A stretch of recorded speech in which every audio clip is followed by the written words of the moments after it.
I first knew something was wrong the moment I opened my inbox to find an email titled Revised Presentation Deck, Final Vide 4. It was from Jamie, my peer lead on the Blue Wave CRM rollout, and the timestamp glared back 6:02 a.m.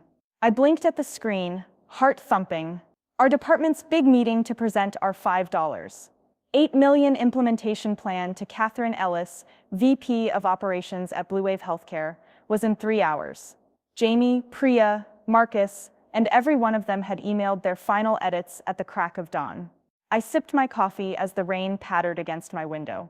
My own slide deck, which I'd spent 3 sleepless nights perfecting, sat in my presentations folder. But in Jamie's email, the deck was clearly labeled Team Credit V4. Frowning, I downloaded it and froze. On the title slide, where my name had always been in small gray text at the bottom, there now stood in bold, Project Lead. The Digital Excellence Team Avery Chen, Senior Consultant. I scrolled through the deck. Every slide carried the same tagline. The opening animation, my custom vector graphs showing ROI projections for Q3, remained intact. My detailed notes on slide 14 about risk mitigation strategy were still there. But my name's elegant simplicity had vanished, replaced by a collective moniker. Even the acknowledgement slide at the end, where I had listed my team members alongside my own name, had shifted to thanks to the Digital Excellence Team for their unparalleled effort.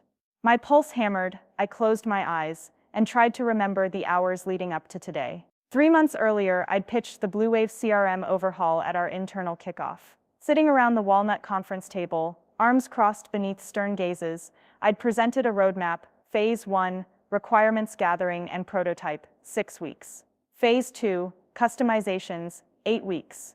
Phase 3, integration and training, 6 weeks. Budget $5.8 million. I'd met Catherine's searching stare, heart hammering, and said, "We'll deliver measurable efficiency gains of at least 25% within 3 months of go live." She'd nodded, sharp smile, and said, "I'm trusting you, Avery." Back then, I was the star. The client had shaken my hand, congratulated me on my professionalism. The team had rallied around my plan. Ever since, I'd shepherded dozens of interviews with nurse managers, IT staff, billing clerks. I'd crafted the schedule, assigned tasks, resolved conflicts, and somehow guided the chaos to order. But somewhere along the way, Jamie, the unofficial project manager in our department, had begun to speak over me. In meetings, she'd interrupt, recasting my bullet points as our insights. Priya, who manages our vendor relationships, started sending weekly status updates to Catherine's team with we turned into I mean we. I'd confronted her once, over pizza after an all-hands. "Jamie, I'd appreciate it if you credit the person who pulled those numbers," I had said. She'd laughed and waved her hand. "Avery, stop worrying, we're a team. The client doesn't care who did what, as long as we hit the deadlines." "Fine," I'd agreed, swallowing the lump in my throat. But inside, I'd burned. Now, though, I stared at the deck on my screen, anger and betrayal mixing like battery acid. My name, my leadership, reduced to a letter of the Digital Excellence Team. Team, as if I'd just been a cog, instead of the person who'd conceived and orchestrated the entire project. And tomorrow, Catherine and her executive steering committee would think the entire plan had sprung from a faceless collective brain. My phone buzzed, a text from Priya, "Everything good. See you in 2 HRRs for coffee and prep. Don't stress." Beneath it, a gif of a kitten batting a keyboard. "Insensitive." I tapped back, "FYI, the deck isn't mine. Who approved this change?" No response. I closed the email program and jumped into a shower, hands still trembling. Pressure washed over me. Today wasn't just any meeting. It was the moment I'd been waiting for all year to prove I could lead a 7-figure project without meltdown, without hand-holding from above. And now they were erasing me. I stepped out in a crisp navy suit, my power suit, and stared at myself in the mirror. My tie had a tiny knot. I straightened it. "You're Avery Chen," I told my reflection. "You own this," my reflection blinked back. I opened the closet and grabbed my laptop bag, locking eyes with my wife's surprise at 2-door creaks. She looked at me, eyed my tie, and leaned in. Big day," I replied, kissing her. "Wish me luck." She squeezed my shoulder. "You've got this," but her eyes held concern. I hurried out. At 8 a.m. I arrived at the Blue Wave headquarters, a gleaming glass tower where the elevators whispered up to the top floors. I tapped my badge, walked down cobalt hallways, past motivational posters, "Together we excel," and framed mission statements. I breezed into the conference room 45 minutes early, set up my original deck on the AV console, and waited. My team trickled in: Jamie, with a steaming latte, Priya juggling her tablet and a breakfast wrap, Marcus dragging a wheeled suitcase of handouts. They greeted me perfunctorily. I plastered on a smile. "Morning, Avery," Jamie said, voice dripping sweetness. She placed her mug on the table, careful to avoid the nameplate I'd made. "Senior Project Lead, Avery Chen," it read. Now it felt like a relic. Mary, Catherine's PA, arrived to unlock the room. "The VP will be here in 10, she chirped. I nodded. "Guys," I said quietly, leaning in. "Deck hasn't been updated on the server. If we're all presenting V4, you'll need to swap it." I met Jamie's eyes. She blinked. "Oh, I thought you were cool with the team credit." I clenched my jaw. "I'll handle my slide. You handle yours." Jamie frowned but said nothing. At 8:45, Catherine Ellis swept in, slender, dark hair in a sharp bob, Armani blazer, heels that clicked ominously. She greeted Mary, then scanned the room, me at the console, the team arrayed along the table, the polished boardroom view of the skyline behind us. I swallowed. "Good morning, everyone. Thank you for gathering." I clicked my remote. My original title slide lit up the screen. Blue Wave CRM Implementation Project, Avery Chen, Senior Consultant. I felt a pang of relief. Mary frowned at the title. Jamie scooted her laptop away. Priya shifted. Catherine's brow flickered. I launched into my intro, voice steady. "Over the past 3 months, our team, led by yours truly, has conducted 75 interviews." I made eye contact with Catherine, and she nodded.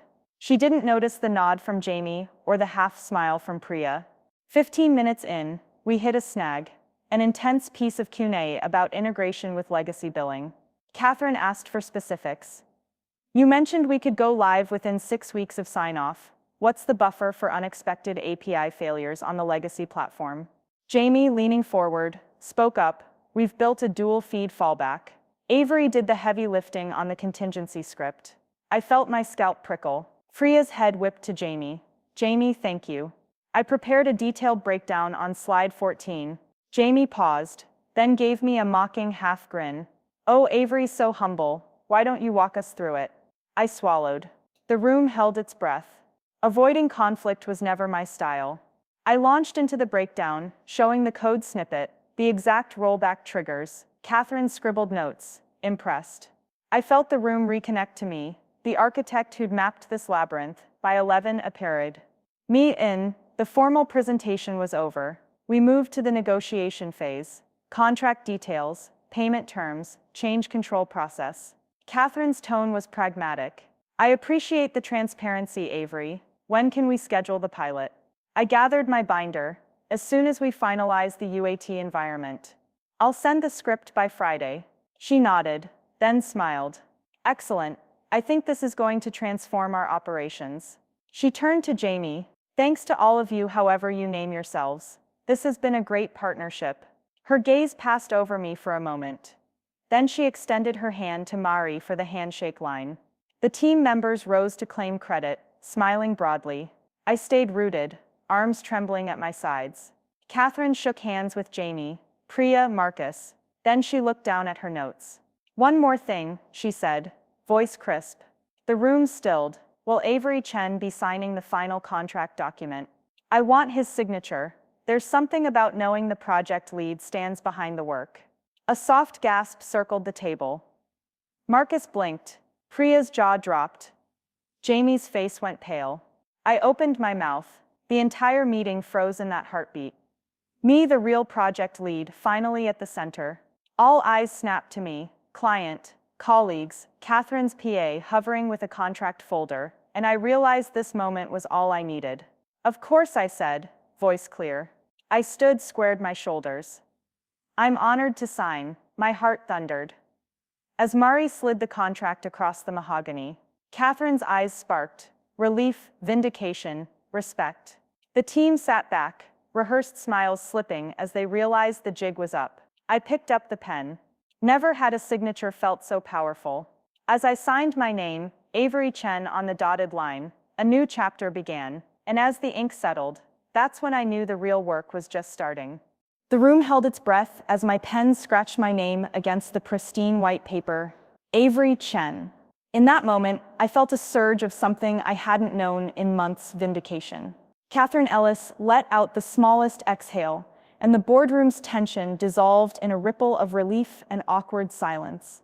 Mary eased the contract into a folder and handed it back to her, but her gaze flickered to me first before she let her practiced smile resume. "Thank you, Avery," Catherine said softly. "It means a lot that the project lead himself is committed." She tapped the folder. "Welcome to Blue Wave Healthcare. We'll be in touch shortly to finalize next steps and schedule our steering committee calls." I gathered my things, offering each team member a polite nod as we filed out. Jamie and Priya exchanged glances. Marcus looked at the floor. No one thanked me or spoke a word. My heart pounded, partly with triumph, partly with regret for the divide that gesture had just confirmed. Catherine shook my hand firmly as she passed by. At least someone understood. Corridor confrontation. As I left the 12th floor, Jamie caught me in the corridor. "I thought we agreed," she hissed. Voice low, eyebrows arched like daggers. "You can't just hijack the deck and upstage us in front of the client." I stopped, took a breath. "Let's not pretend you thought I was okay with your edits." My tone was calm, but firm. "Credit matters more than you realized." She stepped forward. "You're making this personal." I held her gaze. "No, I'm making this principled. If I don't stand up for my work, who will?" It was my plan. My research, my analysis. You all contributed greatly, I should add, but it was my leadership that got us here. She stayed silent for a moment, tongue-tied by my precision. Finally, "Fine, but don't think this ends here." I nodded. "It doesn't. We need a debrief. Together." She exhaled, something like respect flickering in her eyes as she turned away. The debrief back at our department's bullpen, I assembled the team for a post-mortem. When I invited them into the small conference room, Priya looked uncertain, Marcus hesitated at the door, and Jamie slumped into the big leather chair like royalty dethroned. I flipped the whiteboard to show a simple agenda. What went well, what went wrong, action items. I took a marker. Let's start with what went well. Everyone listed bullet points: strong client relationship, robust methodology, seamless technical integration plan, effective risk mitigation, and under a fresh bullet, clear client confidence in project leadership. When I asked what went wrong, there was a long pause. Finally, Priya cleared her throat. We blurred lines on responsibilities. She met my eyes. "I should have caught the title change." Jamie sighed. "I shouldn't have assumed you were fine with it." She wrote credit misalignment on the board. Marcus added, "Mixed messaging, client's team versus project lead dynamics." I underlined each. These aren't small. My gaze swept the room. We can't let ego override integrity. Hands raised as we brainstormed solutions, establish a clear credit attribution protocol, update our project management SOP to require review and sign-off for deck changes, schedule weekly check-ins for role clarity, include an explicit project lead slide in every client deck with designated signatory. By the end, the whiteboard was a mosaic of pen strokes and highlighter smudges. We'd created a plan to ensure every contributor got credit, but the project lead role remained undiluted and unmistakable. We dispersed Winston Churchillian in purpose, and I realized this might have been the best teamwork we'd shown all quarter. Email from corporate that afternoon. My Outlook pinged with a flagged email from HR partner Sylvia Goodwin. Subject: acknowledgement of leadership and project ownership, dear Avery. I wanted to personally congratulate you on securing the signature of our client's VP and commend you for exemplary leadership. Blue Wave Healthcare's VP highlighted her confidence in you during the follow-up call this morning. We've asked your business unit lead to prepare a recognition memo to submit to the board. Warm regards. Sylvia Goodwin. My chest tightened. A recognition memo meant a place on the All-Stars slate for Q3. It meant a bonus. More importantly, it validated that standing up for myself didn't make me a jerk. It made me a leader. I forwarded the note to Catherine with a brief, "Thank you for your trust." Our team has adjusted internal processes to maintain clarity of roles and ensure every stakeholder feels recognized. Her reply came minutes later. Avery, I appreciate your thorough follow-through. Looking forward to kicking off phase 2 with you at the helm. After hours wine and confession. That evening, I met Harper at our favorite after-work spot, a tiny wine bar with exposed brick and a violinist in the corner. She slid onto the seat opposite me, smiling tiredly. How did it go? I ordered glasses of Cabernet. Better than I could have hoped. I recounted the signature moment. Her eyes shone with pride. When I finished, she reached across and took my hand. I'm so proud of you, she said. Not just for winning over them, but for standing up for yourself. I outlined the debrief and the email from HR. She raised her glass. To Avery Chen, senior consultant and project lead. We clinked. I let that warmth fill me. Then I looked into her eyes. I'm sorry I let it fester. I should have spoken up earlier. She squeezed my hand. I know you felt undercut, but I'm glad you didn't keep quiet. She took a sip. What about Jamie? I shrugged. I think she gets it. I gave credit where it was due, and she agreed on next steps. I think we're stronger now. Harper nodded. Conflict can be a catalyst, they say. She laughed. I read it somewhere. A week later, celebration and realignment. Friday night, our department gathered at the rooftop lounge. String lights crisscrossed overhead. The skyline glittered. Sylvia joined us with the recognition memo, handing me a framed certificate. Outstanding Leadership and Client Advocacy. Q3 2025. Applause followed. I waved awkwardly. Jamie sidled up. Congrats, Avery. She handed me a glass of champagne. I'm really sorry for how I handled things. She raised her glass. Here's to shared success. I clinked my glass with hers. Thanks, Jamie. Here's to stronger teamwork. Priya and Marcus chimed in with their toasts. We shared laughs about the week's drama, and I realized a fresh layer of camaraderie had formed. The next morning, a new chapter Sunday afternoon, I was back at my home office, packing my laptop for the next phase. Phase 2 customizations and user training. My phone buzzed with a text from Catherine. Avery, loving the new training schedule you sent over. You've been incredible. I smiled. My team had vetted the schedule, including the credit attribution slide. No one's name would be missed, and my name was at the top. I closed my laptop and stared out the window at our backyard bathed in early autumn sunlight. My 2 daughters were playing leapfrog on the lawn. Harper was hanging laundry on the line, humming. The future felt secure, bright and large enough for everyone's contributions, mine included. I realized that claiming credit wasn't an act of vanity. It was an assertion of accountability. By signing that contract, I'd signed up to lead, and also to build a team that thrived on clarity, respect, and fairness. As I joined my family on the grass, I thought of that stormy morning 3 months ago, when $5, $8 million of my project risks, designs, and dreams rested on my shoulders. Now that weight was balanced, shared across a team fortified by trust, and a client who believed in my leadership. I gathered my daughters in a rough hug and whispered, Daddy's home, knowing that this time I truly belonged, both in the contract we signed and the life I'd built. And in that moment, I knew that no deck label could ever erase the real signature, the one I wrote not just on paper but into the future we were creating.